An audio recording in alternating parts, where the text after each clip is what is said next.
Hello my dear students. आज probability पर हम आगे के क्वेश्चंस डिस्कस करेंगे, जिसमें क्वेश्चन नंबर 9, 10, 11, 12 एंड 13 आज इसको कंप्लीट कर देंगे। तो क्वेश्चन नंबर 9 क्या कहता है ये समझते हैं। A bag contain 6 red and green balls. एक बैग में 6 रेड और 4 ग्रीन बॉल्स हैं। 2 balls are drawn blindfolded one by one without. Blindfolded का मतलब होता है आंख पर पट्टी बांधकर एक एक करके बॉल को निकाला जाता है। देखिए, एक एक करके बॉल को निकालना, पिक करना, या 2 बॉल को एक साथ निकाला, दोनों में बड़ा अंतर है। तो यहाँ पर वन बाय वन एक एक करके बॉल को निकाला जाता है। और यहाँ पे क्या लिखा है? Without replacement. विदाउट रिप्लेसमेंट का मतलब है कि उनकी जो संख्या है वो लगातार कम होती जाती है। संख्या जो है वो लगातार कम होती जाएगी, क्योंकि यहाँ क्या लिखा है? Without replacement. अगर विद रिप्लेसमेंट होता तो number of balls remain same. What is the probability that both will be red colour? तो एक एक करके बॉल निकाली जा रही, तो पहली बार में रेड बॉल होने की प्रोबेबिलिटी, फिर सेकेंड टाइम में रेड बॉल होने की प्रोबेबिलिटी। चूंकि हम दोनों टाइम चाहते हैं both times the ball will be red, तो उसके लिए हमें दोनों को मल्टीप्लाई कर देना। और ये दोनों ही इवेंट जो होंगे वो डिपेंडेंट इवेंट होंगे, क्योंकि पहला वाला तो इंडिपेंडेंट होगा, लेकिन जो सेकंड इवेंट होगा वो पहले वाले इवेंट पर डिपेंड करता होगा। आइए कैसे सॉल्व होता है क्वेश्चन, इसको समझते हैं। तो देखिए, लिखा है क्वेश्चन में अ बैग कंटेन्स 6 रेड। तो लिखेंगे टोटल नंबर ऑफ। क्वेश्चन आपने पढ़ लिया है, अब इसे हम डायरेक्ट सॉल्व करने जा रहे हैं।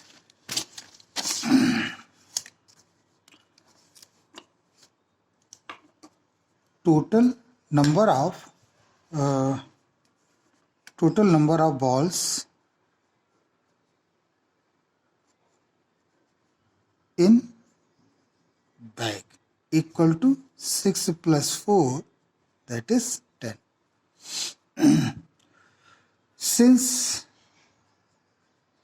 Since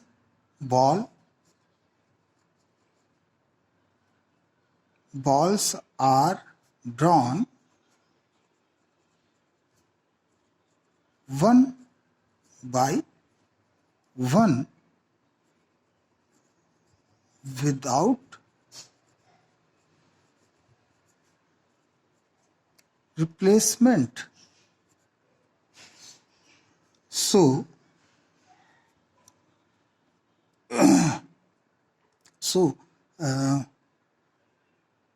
probability of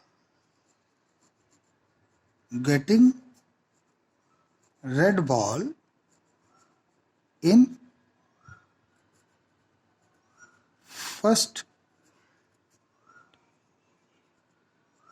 drawn. तो हम इसको कह सकते हैं PA। मान लेते हैं पहली बॉल की जो प्रोबेबिलिटी है रेड बॉल निकलने की वो PA। तो आप देख पा रहे हैं बहुत सिंपल सा है। रेड है 6/10। इसको आप लोवेस्ट में ले सकते हैं 3/5। अब नाउ इट इज ए, देखिए लैंग्वेज आप लिखेंगे तो ज्यादा better. It is A case of without replacement, so number of balls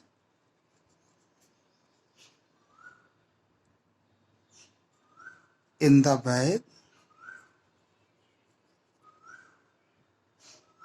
कितनी हो जाएंगी? 9, क्योंकि एक बॉल तो आप ऑलरेडी निकाल चुके हैं। और रेड बॉल कितनी रहेंगी? वो हो जाएंगी आपकी 5। And number of red balls equal to 5। क्यों? पहली बार में तो आपने रेड बॉल निकाल ली है ना। So probability of getting red balls in second drawn is equal to P B slash A. ये बता रहा है कि गिवन दैट, ये ए स्लैश का मतलब हो गया ए मतलब given that the probability of getting B, मतलब पहली बार में रेड बॉल निकल चुकी है, अब रेड बॉल निकलने की प्रोबेबिलिटी है। अगर आप ये सिंबॉलिक नहीं लिखना चाहते मत लिखिए, डायरेक्ट आप पी बी करके लिख सकते हैं। तो probability of getting red ball in second round, तो उस केस में हमारा हो जाएगा 5/9। अब फाइनल प्रोबेबिलिटी क्या होगी? सो देखिए लिखा है probability that both will be red.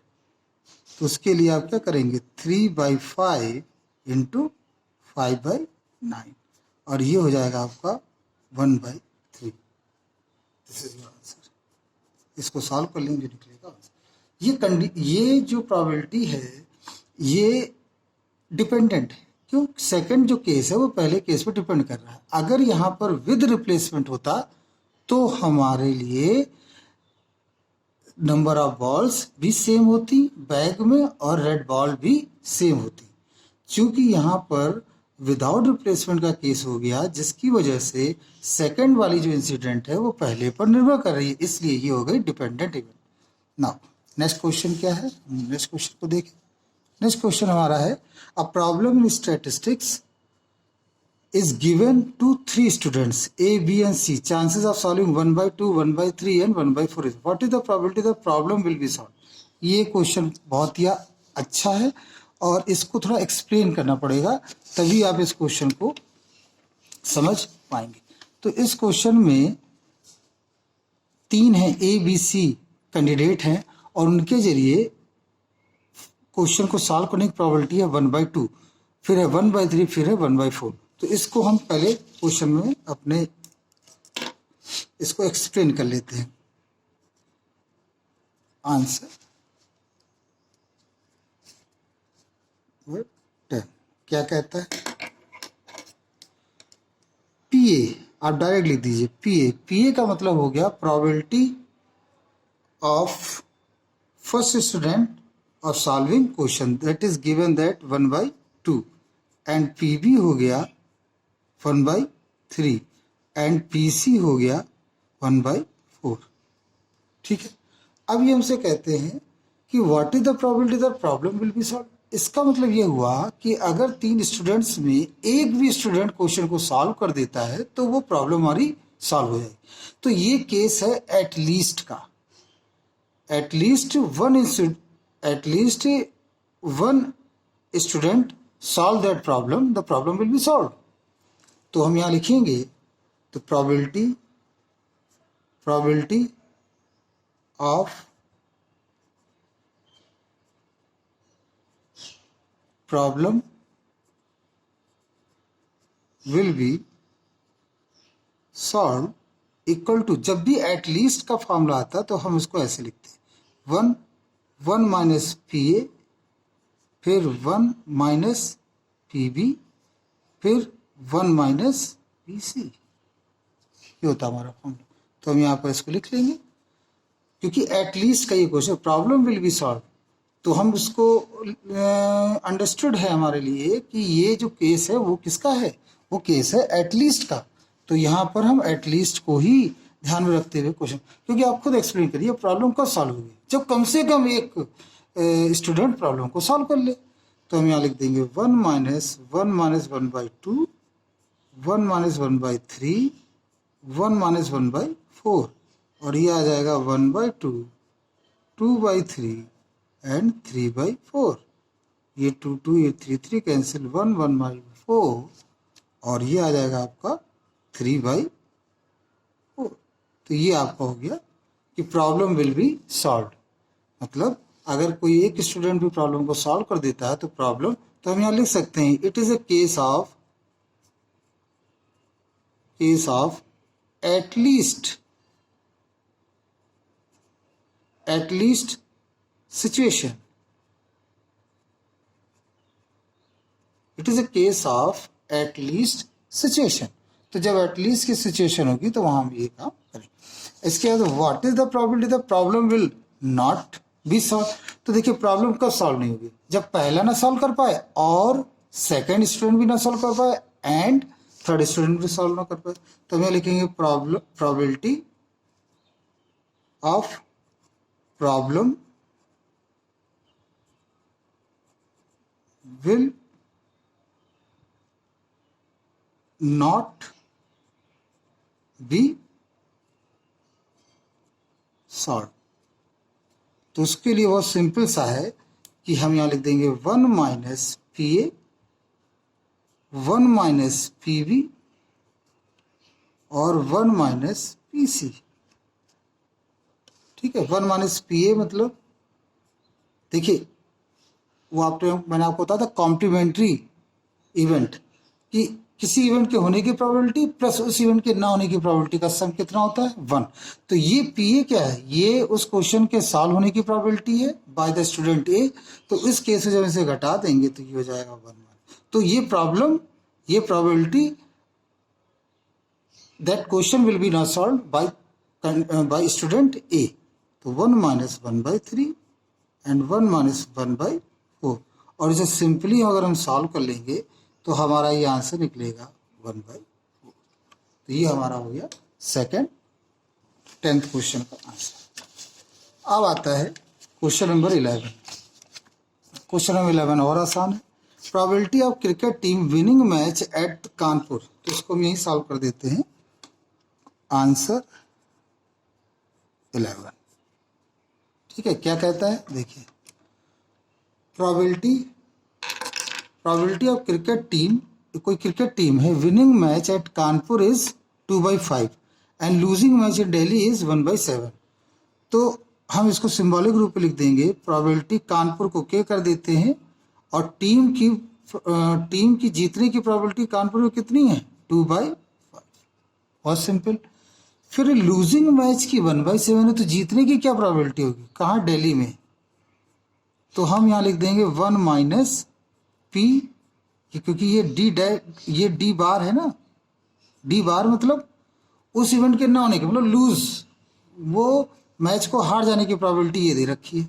तो हम यहाँ पे इसको अगर लिख देंगे इस प्रकार से, तो ये हमारे मैच जीतने की प्रोबेबिलिटी आ गई पी डी। दिल्ली में टीम के जीतने की प्रोबेबिलिटी है पी डी, कानपुर में टीम के जीतने की प्रोबेबिलिटी है पी के। दोनों ही इंसिडेंट क्या है, इंडिपेंडेंट है। क्यों, क्योंकि दिल्ली में मैच जीतने का मतलब ये नहीं है कि आप कानपुर में भी जीत जाएंगे कानपुर में जीतने का मतलब ये नहीं कि आप दिल्ली में भी जीत जाएंगे।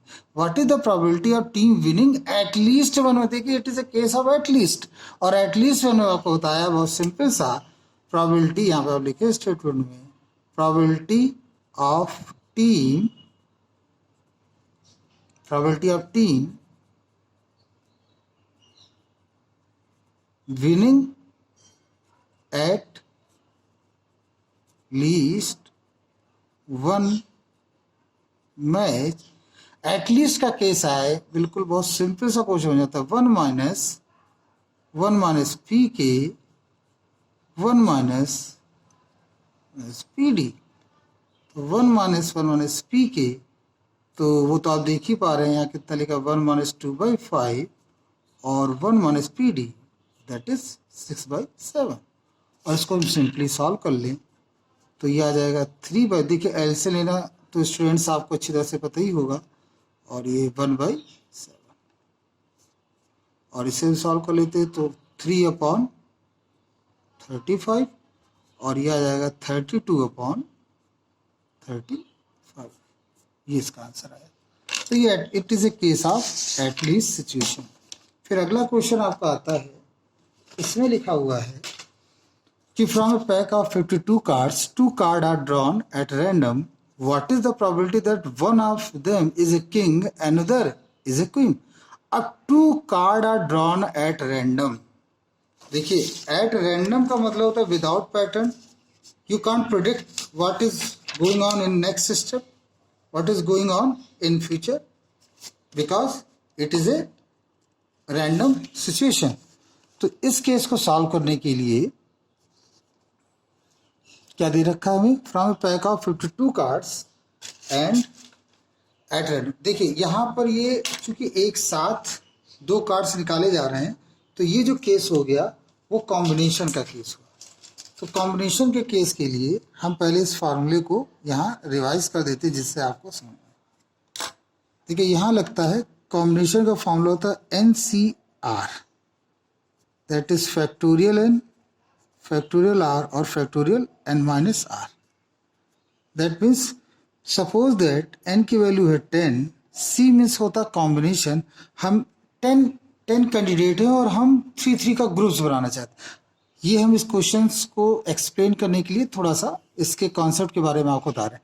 ये वहाँ लगता है जहाँ पर एक साथ two or more than two things are taken simultaneously, एक साथ। तो 10C3, suppose that three candidates का हम ग्रुप बनाने जा रहे हैं, तो ये हो जाएगा फैक्टोरियल 10 अपॉन फैक्टोरियल 3 और फैक्टोरियल 7। फैक्टोरियल का मतलब होता है 10 इंटू 9 इंटू 8 इंटू फैक्टोरियल 7, क्योंकि आगे है 7 7 6, वो सारा का सारा फैक्टोरियल में चला जाएगा। और ये 3 को ले सकते हैं 3 इंटू 2, और ये हो गया फैक्टोरियल 7। ये इसका कट गया, 3 2 4 जा, ये हो गया 3 3 जा 9, ये हो गया, और ये आ गया 120। इसी को हम इस तरह से भी सॉल्व कर सकते हैं। इसका एक दूसरा तरीका है, 10C3 लिखा है, तो सबसे पहले इसके फैक्टोरियल लिखेंगे और 10 को 10C3 और इसको ऐसे करना चाहिए। तो ये देखिए ऐसे करें, 10C3 है तो 10 को 3 टाइम्स सब्ट्रैक्ट करके लिखेंगे। तो 10 स्टार्ट करेंगे 10 से, 10 9 8 और अपॉन में हम डायरेक्ट फैक्टोरियल 3 लिख देंगे। तो एक ये भी तरीका है। तो यहाँ पे देखिए जब हम इसको एक्सप्लेन करेंगे, 10 इंटू 9 इंटू 8 अपॉन 3 इंटू 2, 3 3 जा 9, 2 4 जा 8, और ये हो गया x। हमेशा बच्चों याद रखिए फैक्टोरियल 0 का मान 1 होता है, और कभी भी किसी निगेटिव का फैक्टोरियल नहीं निकाला जाए, इसे हम इस साइन को फैक्टोरियल बोलते हैं। और भी हम चाहे प्रैक्टिस कर सकते हैं, 10C4 की अगर वैल्यू निकालें तो इसका मतलब हो गया कि आप 10 से स्टार्ट करो और कब तक लिखते जाएं, जब तक कि 4 टर्म्स ना हो जाए, और अपॉन में फैक्टोरियल 4। फिर लिखेंगे 10 इंटू 9 8 7 अपॉन 4 3 2 1, और इसे हम सिंपली सॉल्व कर लें। 3 3 जा 4, 4 2 जा 8, ये कट गया और ये आया 210। तो आई होप आपको ये कॉन्सेप्ट समझ में आ गया होगा। अब आइए इस क्वेश्चन को हम सॉल्व करते हैं। तो ये जो क्वेश्चन है वास्तव में अब शुरू होता है। From a pack of 52 cards are drawn, what is the probability that one of them is a king and another is a queen? तो आप जानते हैं, यहाँ पे लिखेंगे total number of cards is equal to 52। 2 cards are drawn, तो 2 cards are drawn, ठीक है, एट रैंडम।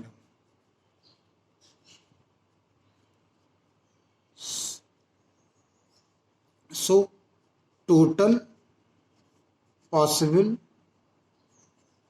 आउटकम्स। अब हम यहाँ पर टोटल पॉसिबल आउटकम्स लिखें तो क्या ले सकते हैं, 52C2।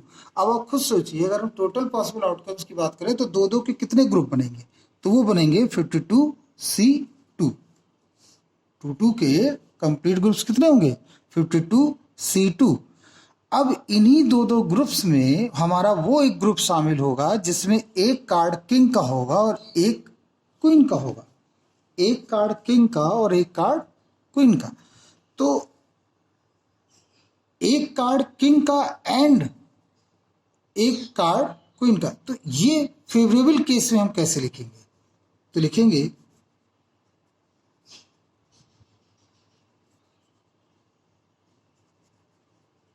favorable case of getting one card of king and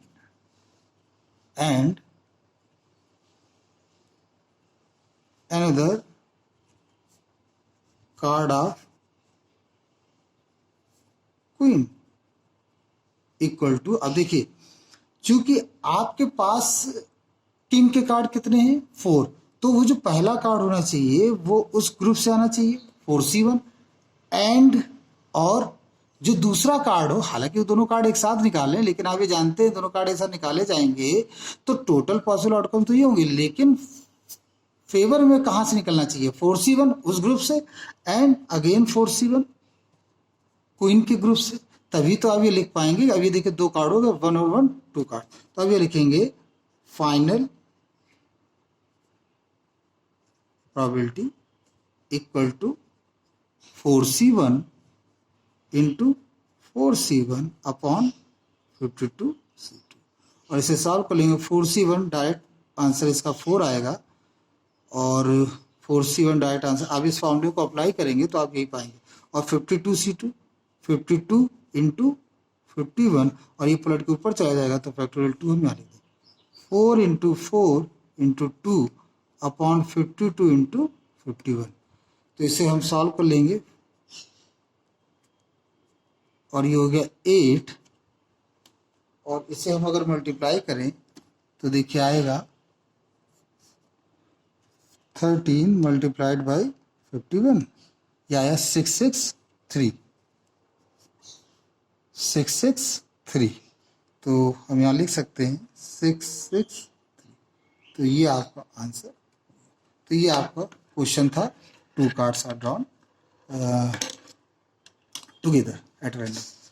next question है a box contain 8 red, box contain 8 red 3 white and 9 blue balls, तो 8 रेड है 3 वाइट है 9 blue balls, if 3 balls are drawn from it at random, एक साथ 3 ball निकाले, find the probability of following outcomes, all the 3 are red, all the, अब देखिए यहाँ पर इफ 3 बॉल्स, अब इन्होंने यहाँ 1 by 1 तो बोला नहीं, तो जब 1 by 1 नहीं बोला तो हमारा सिंपल सा ये केस बन गया कि ये जो केस है इसमें साइमल्टेनियसली लिया जा रहा है, इसमें जो है वो एक साथ 3 बॉल्स को निकाला जाता है। यहाँ पर लिख देंगे आंसर 13, और देखिए कैसे सॉल्व होगा, आइए इसको भी देख लेते हैं।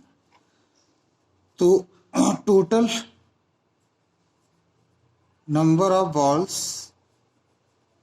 Is equal to 8 plus 3 plus 9, और ये हो गया 20 बॉल्स, ठीक है। और नेक्स्ट अब 3 बॉल्स है तो 3 बॉल्स का ग्रुप बनेगा, तो हम यहाँ लिख सकते हैं total possible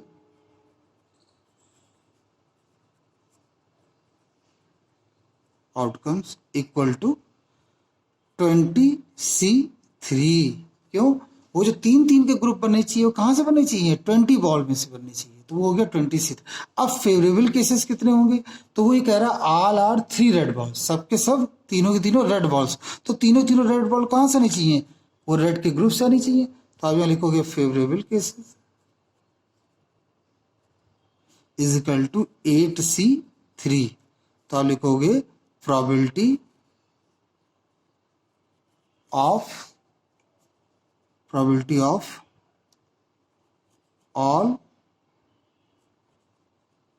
3 red balls equal to 8c3 divided by 20c3, इसे आप सॉल्व कर लेंगे, जो निकलेगा वो आपका आंसर आ जाएगा।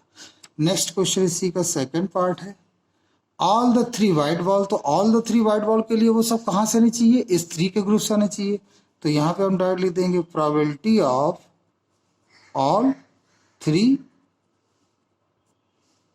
वाइट बॉल्स इक्वल टू, क्या लिखेंगे, अब वो तीनों बॉल कहाँ से नहीं चाहिए, वाइट के ग्रुप से, और हमारे पास वाइट कितनी है 3, तो 3c3 डिवाइडेड बाई 20c3, ये इसका आंसर हो गया।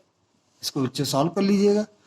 2 red and 1 blue balls, third case क्या कह रहा है, 2 red and 1 blue balls, 2 red, तो 2 रेड एंड 1 ब्लू बॉल इसका मतलब 2 रेड, तो रेड के ग्रुप से आना चाहिए। रेड के कितने 8C2 एंड 1 ब्लू बॉल, तो वो ब्लू के ग्रुप से आना चाहिए 9C1। तो अब यहाँ लिख देंगे probability equal to 8C2 into 9C1 divided by 20C3। I hope ये चीज आपको समझ में आ रही होगी। और इसमें जो अगला पार्ट है उसे भी देख लेते हैं क्या वो कह रहा है। अगले पार्ट में देखिए इन्होंने कहा हुआ है, अगले पार्ट में देखिए क्या कह रहे हैं ये। ये अगले सेगमेंट में उनसे कह रहे हैं two red and 1 blue balls हो गया। फोर्थ पार्ट जो है इसका, एटलीस्ट 1 वाइट बॉल, कम से कम एक वाइट बॉल हो। Question has been change. At least 1 white ball का मतलब हुआ कि 3 आप बॉल निकालो, उनमें से एक, कम से कम एक वाइट बॉल हो। तो 1 हो या 2 हो या 3 हो। तो एट टोटल पॉसिबल आउटकम्स तो 3 होंगे। Total possible outcomes sorry 20C3 होंगे, but at least 1 white balls, we explain it in such a way। किस तरह से? एटलीस्ट 1 वाइट बॉल का होने का मतलब है कि कम से कम एक बॉल, और एक बॉल रेड हो एक बॉल वाइट हो, तो इसका मतलब 1 हो या 2 हो या 3 हो। तो इसको लिखेंगे कैसे? 1 हो मतलब कि वो 3C1, एक बॉल यहां से हो, एंड 2 बॉल किसी भी कलर की हो, उससे हमें कोई फर्क नहीं पड़ता। तो 8 और 9 ये हम ऐड कर देंगे 70, तो 70C2 वहां से हो 2 बॉल, तभी तो 3 बॉल होंगी। और या 3C, अब एटलीस्ट 1 है तो एटलीस्ट 1 का मतलब 2 बॉल वाइट हो जाए, तो उस केस में 70C1 वहां से एक बॉल निकले, या 3C3 तीनों की तीनों वाइट हो, तो उस केस में 70C वहां से कोई बॉल ना निकले, 17C0। आप चाहो तो ये 0 हटा सकते हो, इसको नहीं लिख सकते क्योंकि इसकी वैल्यू 1 ही आएगी। हमेशा याद रखिए बच्चों, NCN और NC0 इन दोनों का मान 1 होता है। तो ये हमने यहाँ लिख दिया। फेवरेबल केसेस क्या थे वो हमें पता है, तो प्रोबेबिलिटी, फाइनल प्रोबेबिलिटी। तो हमें इसको टॉप पे लिखना पड़ेगा 3C1 इंटू 17C2। और इनके बीच में बच्चों ये स्टूडेंट्स प्लस क्यों लगाया हमने? क्योंकि ये सारी की सारी इंसिडेंट जो है वो म्यूचुअली एक्सक्लूसिव है, एक टाइम पे एक ही होगी। और अपॉन 20C3, इसे आपको सॉल्व करना आता है। 3C1 इसकी प्रैक्टिस करिएगा, जो भी आंसर निकलेगा वही करेक्ट है। क्यों? क्योंकि आप इसको अगर 2 बार सॉल्व करेंगे सेम आंसर आता है। तो ये नेक्स्ट आपका पार्ट है, इसमें 1 ball of each colour. 1 ball of each colour, 1 ball of each colour का मतलब हो गया हर एक कलर की एक बॉल। तो हर एक कलर की एक बॉल का मतलब फेवरेबल केसेस हम लिखें, favourable cases equal to 1 ball of each colour, मतलब 8C1 and 3C1 and 9C1। मतलब रेड में से भी एक हो, एंड व्हाइट में भी से एक बॉल निकले, एंड ब्लू में से भी एक बॉल निकले। और पॉसिबल आउटकम्स तो आपको पता ही है।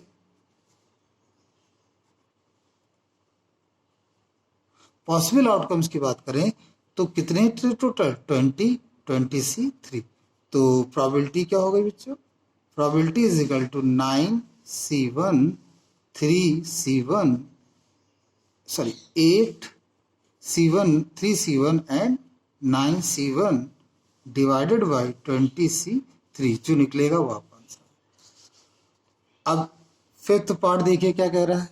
Balls will be drawn in this order, first red then white then finally blue. अब इन्होंने फिक्स कर दिया कि पहली बार में वो रेड निकले, 3 बॉल तो हो, अब अब ये it is not a case of combined formation, ये कंबाइंड फॉर्मेशन का नहीं, क्योंकि आप 3 बॉल एक साथ निकाल रहे हैं और यहाँ उन्होंने कह दिया इन फर्स्ट, पहले ऑर्डर, पहली बार में आपको रेड मिले, सेकंड में व्हाइट मिले और फाइनली आपको ब्लू मिले। तो इस केस को सॉल्व करने के लिए हम पहली प्रोबेबिलिटी निकाल लें। तो ये जो पूरी पूरी घटना होगी ये एक्चुअली कंप्लीटली डिपेंडेंट इवेंट है। अब आप कहेंगे इसमें तो कहीं कुछ लिखा नहीं है, इसमें तो कहीं कुछ लिखा नहीं है कि ये विद रिप्लेसमेंट या विदाउट रिप्लेसमेंट है। तो ये क्वेश्चन का ये पार्ट काफ़ी डाउटफुल है और ये यहाँ पर नहीं होना चाहिए। इन दैट केस ये पार्ट नहीं होना चाहिए, क्योंकि ये सारे के सारे फर्स्ट पार्ट इस चीज़ को बिलोंग करते हैं कि तीनों जो बॉल्स हैं वो एक साथ निकाली गई हैं। तो इस पार्ट को हम यहाँ से ओमिट कर देते हैं, ये इसका हिस्सा नहीं। आई होप आपको ये पार्ट सारे क्वेश्चन समझ में आए होंगे। इनको आप फिर से देखिए, बार बार देखिए, जिससे कि आपको ये कॉन्सेप्ट क्लियर हो सके। Thank you very much.